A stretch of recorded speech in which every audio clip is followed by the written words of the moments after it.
AgakuraB. So, we hope you're ready for another conversation around ADHD and being an HSP. And we hope you have your favorite beverage at hand. I have water today, so boring.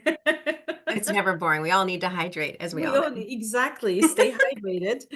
And today we were thinking we would like to talk because we had a conversation, Jen, where we talked about masking, about the effort and the physical effort, even of always being or pretending to be someone we were, and then putting on masks depending on the different settings.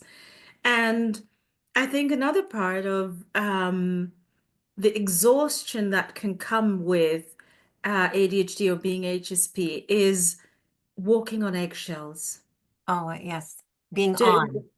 Yeah. Exactly, walking on eggshells. What do you, if I say that, what comes up for you? How do you feel? And where do you feel it in your body? Remember, we did VAK last time, folks. So if you're back with Exactly. us and you don't know quite what VAK is, we encourage you to check out the video. We'll put a link soon for you to check that out. I feel when I walk on eggshells, it's very um, deeply ingrained in my body. And when we would say embodied, like we've embodied that, I feel it all wanting to crinkle up and go, oh, like, am I going to say the right thing, act the right way, look the right way, be the right way? Like, where's the judgment coming from? And as ADHD, I also think, okay, did I say that wrong? The rejection sensitivity dysphoria is huge for me. And so I'm very particular about, especially now, knowing all that I've been through with this, walking on eggshells, I'm particular where I'm going to put myself. What is that engagement? Do I need to go to that? Will I be walking on eggshells before I even get to that? Because we talked about our brain preps us before we go. We walk through the whole scenario. So, yeah, walking on eggshells is, it just brings me this tightness and this shallow breathing and all this angst. Mm. And as you were saying this, I wanted to ask you because I was reflecting that today that I've spent most of my life being afraid of men and of masculine energy and of men's anger, Oh, and yes. maybe being the trigger of man's anger, and how it used to be enough for someone just to do this and turn red and really like look at me in an angry way, and I would just be like try to just hush and to just I've had a lot of angry male energy around me. Mm. So when I was studying music at the conservatoire, all those, they wanted to be a big star Yes. and they ended up teaching you. But and the men would just have that angry energy around them. You won't believe that because you think music, arts, it's all beautiful. But even like working in Mhm. offices, I was thinking today, like Mm. reflecting how many men were not able to control themselves and what that would Oh, do with me. And I remember talking to a friend who was like, I just find it so funny when men become angry. And I'm like, you do? find it funny. Well, I wish I could have learned that years ago. Yeah. And now I'm starting to see where I'm like, oh, come on, this is ridiculous. But it's been a long time. Like the walking on Mm. eggshells for me is like walking on eggshells around my dad, who was very an overachiever at work and who also had this immigrant thing of having to be perfect. But then at home, the frustration would come out and it would be us who would be the target. So if he was watching news, don't talk while dad is watching news. That's one rule you learned. That's one rule I learned. And so whenever I see like even if a man would go like I would I think I have this stored from the childhood, and then I took it to my friends' dads who were also stressed and angry most of the time. And I just developed this thing of walking on eggshells, but around anyone who could give me this feeling of I'm not safe, Right. but especially around men. I I relate to that. So I'm going to ask you the question you asked me. Where do you feel that in your body? It's in my upper belly. That's where my feel like it's like what that's where everything like pulls together. And I notice that even after the moment has passed, a long time until I feel like I can relax my Yes. diaphragm and actually breathe. It can be like really this, or even while someone is um just releasing the anger in me, I just tense up. Yes. Like the normal thing would probably be to be, hey, this is not a way to talk to me. No. It is that's so that would be a boundary we would need to talk we'll start talking about also is um just the way we're programmed, especially as for me as a woman, and I hear you saying it also around the male figures in our life. And it's just anytime I hear a voice raised now, and I through this journey, I've learned it's fight or flight. And I go, okay, I'm gonna hide and you don't see me, or I'm gonna come back at you and be full angry that I've been put into this check turn like turned on that volume of, oh, I have to protect myself. So I am, depending on who I'm with, I either go fight or flight. I think I go more fight. And that's you don't need to talk to me that way. You watch your tone, and it can become out as aggressive from me, which causes even more masculine rage, like we were talking about from other people. So I take responsibility of my own behaviors and have to realize calmly saying, when you are in a better space, we can discuss this further. Or I need a moment to process my own feelings on this, I will be back to talk to you about that. Or we can talk about this a little later. So the masculine energy in my life also taught me, don't be seen, don't be heard. And so now at this point, learning to take up my space, learning to be who I'm wanting to be is a daily step, Yeah. a daily awareness. Yeah. And so do you remember a point where you decided to do this for yourself and stop doing this to yourself and start Right. doing it for something Because for it you? was society has trained us so long to be the good girl, the good wife, the good quiet woman that know it just all that. And I don't know if our viewers are listening and you're relating, or if it's triggering you, take your deep breaths or whatever. Put it in the comments. Let us know what you're experiencing on this Mm. too. Um, for me, I noticed it was a few years back where I was kind of going through a where am I, who am I, what do I want to do type of life going, is this my midlife crisis? It's kind of early, but, and then I started recognizing, oh, it was before I was officially diagnosed with ADHD that lots of other things were coming up. I'm like, well, why am I doing this? Why am I doing that? I'm lazy. I can't get things done. I can't stay focused. I can't, all the I can'ts on myself. And so when I hit that point, I went, all right, that's when all the self-help books came in. That's when I started taking what we'll talk about in another episode, but lots of personality tests. Trying to figure out who I was and where I fit, because I knew what I was taught as a little girl wasn't working anymore. And so Did it ever work? it helped me get through. Uh-huh. And there were moments where I could see myself shining out. I'd stand in front of people and I would present certain things. I'm like, this was good. I was being seen and I was taking up space. This was good. And there wasn't anything critical. Or if it came at me, I was able to bounce the criticism away. So I saw that in glimpses, and eventually I thought, I want to be that. I want to grow into that. That's what I want to be when I grow up.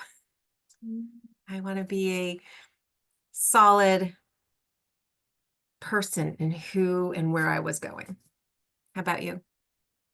It's interesting because the other day I was interviewed by one of our friends and coaches, um, and she highlighted because it was about being immigrant and fitting in and HSP and fitting in. And she was like, and here you went and studied classical singing where you actually stand there and people hear you. So you're being heard, you're being seen.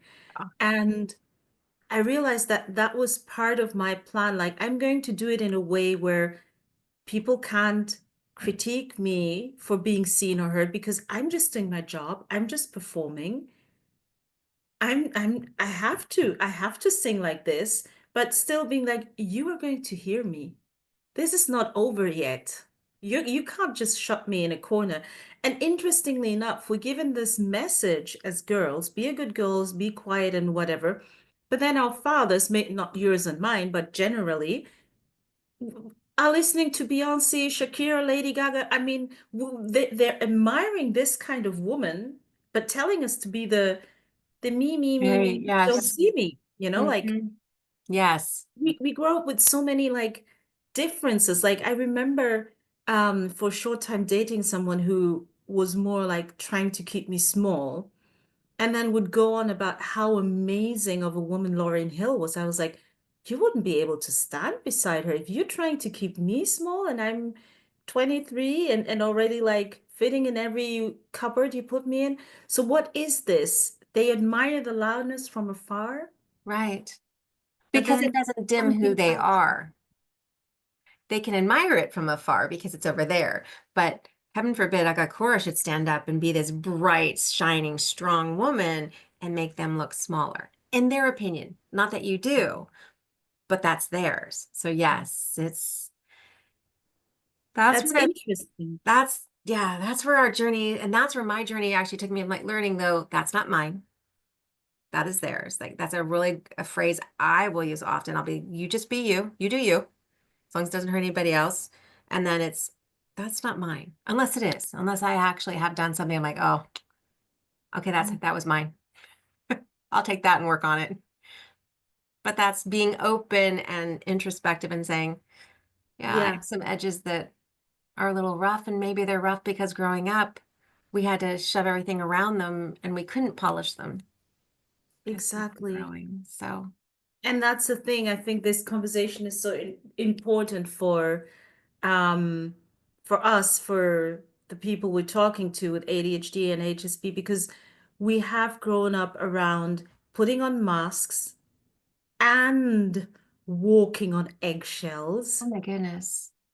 And feeling everything and not knowing and is feeling whose it was, everything. think it was all ours. Exactly. So when do you get to be you? Right. Right. And even getting to be me, we were talking about this earlier, is I have to earn the right to be me. I have to work hard, put my head down, get a project done, and then I can sit back and go, okay, Jen just wants to sit and read a book, or I want to relax and watch a this, or listen to a movie, or do a this for me. I was taught I had to earn time to take care of who I am and figure myself out. Say, I couldn't just put things, I couldn't just take it and go, I'm going to go off for an hour and do me, figure myself out. How about you growing up? There was a lot that there was this earning, definitely. And interestingly enough, there was a point in my 30s where I realized this life is not going the way I want it to go. I have way too many people who are trying to take their paintbrush and paint my picture Oh, as well as they are painting theirs, hmm. and just mess with my sandcastle and not keeping to theirs. And then because I hadn't built, and I'm still building it, that's why this conversation I wanted to be so clear. We are not talking from a point of we've got it all solved, nothing triggers that. We don't have any toxic conversations, or we don't get into the environments anymore. What happened actually, because I didn't have the voice yet to tell people, look, this is how I'm going to live my life, I just stopped communicating. So Yes. I moved from Germany to Spain and I told people 3 days before. And it was the wisest thing I could do because all that was thrown at me, yeah, you won't make it. You're gonna have a breakdown. This isn't gonna work. Are you All the crazy? negative. Like that, if I had shared that with people, I would have been talked out of it. And I've learned, and this is one of my philosophies, my biggest dreams dwell in my smallest circles. Hmm. Full stop. And because there's still something in our trade that will always want people to feel good. So Yes. how can you do it that you can still do you and do your life, without feeling all the time that it's such a task not to go into other people's Oh spaces my and goodness. explain yourself and mask and so on. Just don't, just figure out, do they have to know? No, They no. don't. I love that. I love I'm going to try to re-say it, and I'm going to probably not get it right, but I'll say it in my words then of what I heard you say about your dreams are, your deepest dreams are, I'm going to say nourished in my smallest circles for me, because they're given and I'll share them and then they'll water them, the people that are closest to me. So I I love that. And wow. I hope you all take that with you too today, because wow, that was good. And it's true. As people pleasers, we learn when to share and what not to share so that we can stay truer to ourselves as we're moving forward. Less eggshells, less people pleasing, less anxiety and masking. It's Yes.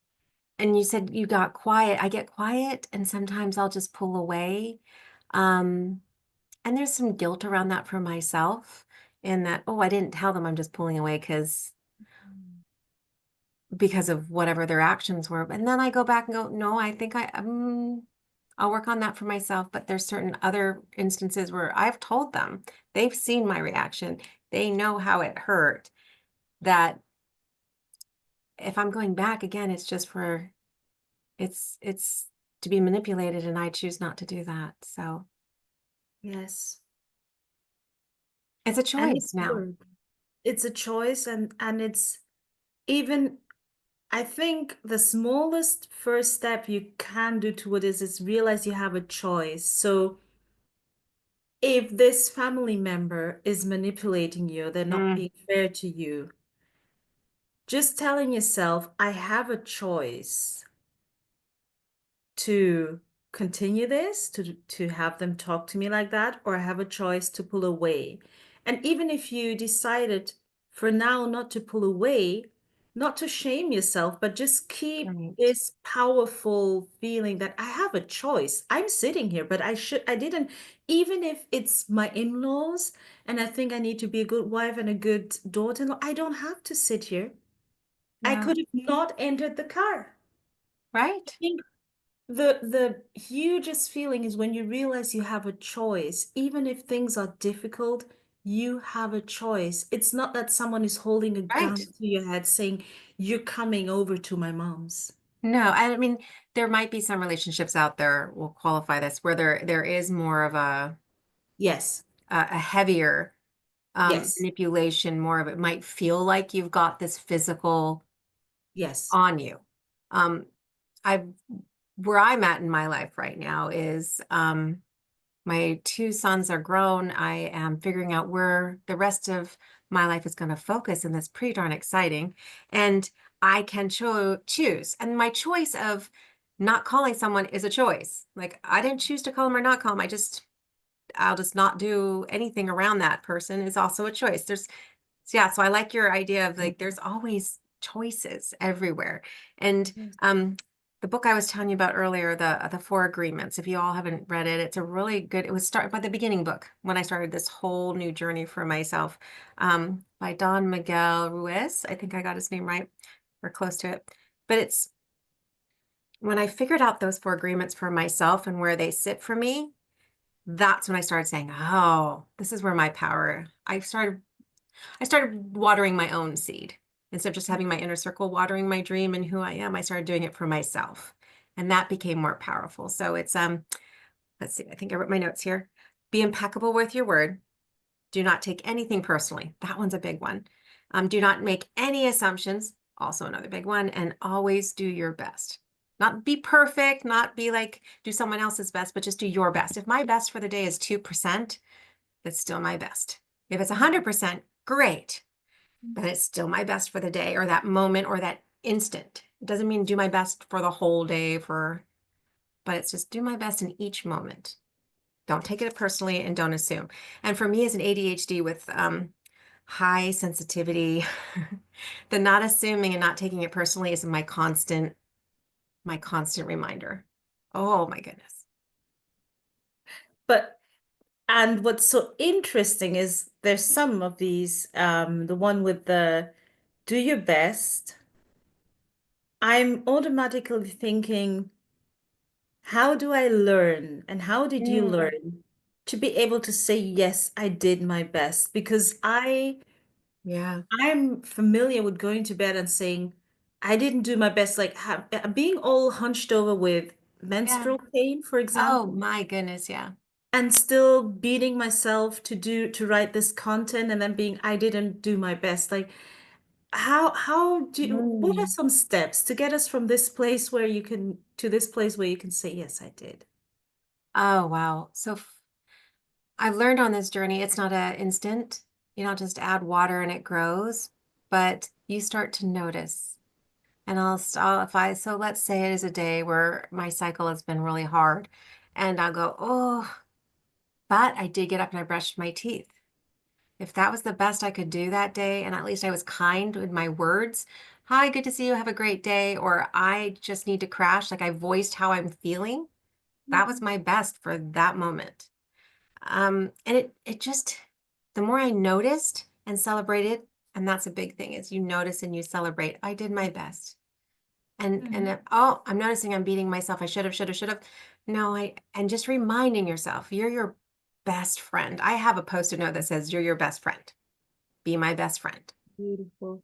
Because I will send all the most amazing love to the people in my closest circle, and I forget to do it back to myself. So it's Yeah. noticing and just Noticing.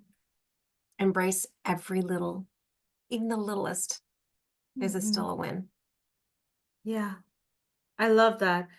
I am, and on something funny, I was thinking that the post-it industry should sponsor this because you are so like there is no interview, no nothing I've watched with you where you don't mention post-it. I They know. should they should send you just a batch of it. I mean, look at all the different shapes they gave me.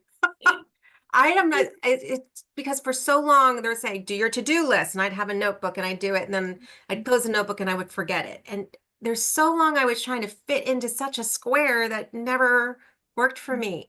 And at work and everything, when you're in the corporate world, you have to follow these. And by the end of the day, I'm exhausted. I have no more energy for self. So Mm. post-it notes have released me because I got them different places saying different things. And true, I might not follow them all the time, but they're there for me. They work for me. Now, other people might love lists, like the big long notebook list. Great. Or a big old journal. Great. It's a tool that I found that I absolutely, Ooh, yes. Does it also have to do with the different colors and the way they can look like friendlier than a list? yes, they can be friendlier than the list. Most of my lists are on are the boring ones because I keep the Okay. friendlier ones for little notes to myself or to other people. Ah. So I spread that joy to other people and I Mhm. keep the colorful ones that are like plain and simple for my to-do list. So I can say, okay, I can shove that off. But yeah. Right. Okay. And I I've love also learned, this. it's just it's Mm. who you are will work. Just what Yes, works for you. Just who you are. build on that. Mm. That's true. And then the other one that I wish I had heard earlier was Mm. don't take anything personal. Because Yeah. like even what we've been taught is that no human being is significant enough to be the reason for someone else's anger. So Right. even if someone comes on you angry, it has nothing to do with you because there is no way you can be, even if you Mm-mm. say you messed up that presentation or you didn't do this on time and your boss is way, the anger, the amount of anger is Is not, it that has nothing to do with no. you. That's the assumption then also. So not taking it personally, I'm not going to assume that's about me. And just because he's acting with his face looks like it's all crunched up and his eyes look like they're squinting, I'm not going to assume that he's Mhm. angry or he's even thinking about me. And that's the whole noticing the nonverbals, just calling them out for what they are. Like, I'm not going to say angry face because his eyes are his eyes look like they're squinched up. His nose is kind of and his mouth is in a tight line. If I start to describe it like that, there's less personal attachment to it. And I can assume anything. I could make any fun little story up about that instead. So I like how you said Yeah. that. Don't take it personal. And I think that goes hand in hand with don't assume. So if I was to message you and call you and then I don't hear back from you for a day or two, I might start thinking, okay, well, maybe I said something wrong. Well, maybe I did something wrong. I'm going to assume that she's not calling me back or even read my message because I'm assuming and taking things so much personally when I can just you might email back and go, oh my gosh, I was so sick in bed and I was out cold. How have you been? It could be two Mm. different things. And talking about walking on eggshells, do you also get these? Are you also familiar with writing an email and taking it ages because you're working around the wording? And Um, could they understand it like that? Could this be?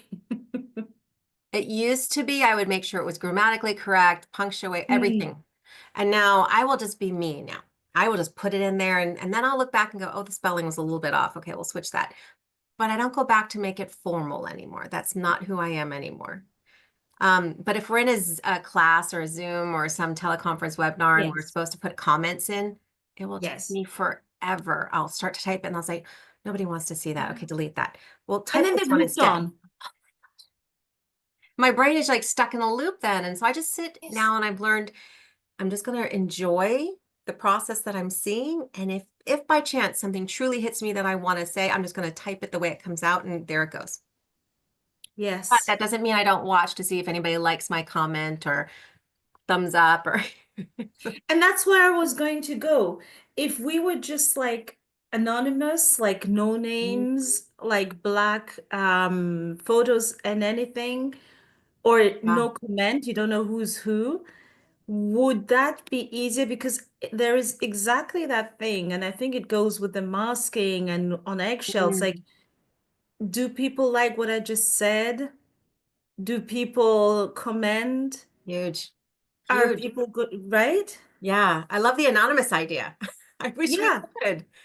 just a not because is it important to know who, what, and then to see how interactions Yes. would be? Because I know I would say more if I knew Mhm. it was anonymous. Right. It's like when you go to a city where you don't live And and nobody you're knows like, you. nobody, we won't come back. Nobody knows me. Come on. It's Yeah. like, Let's be silly or let me be who I want to be.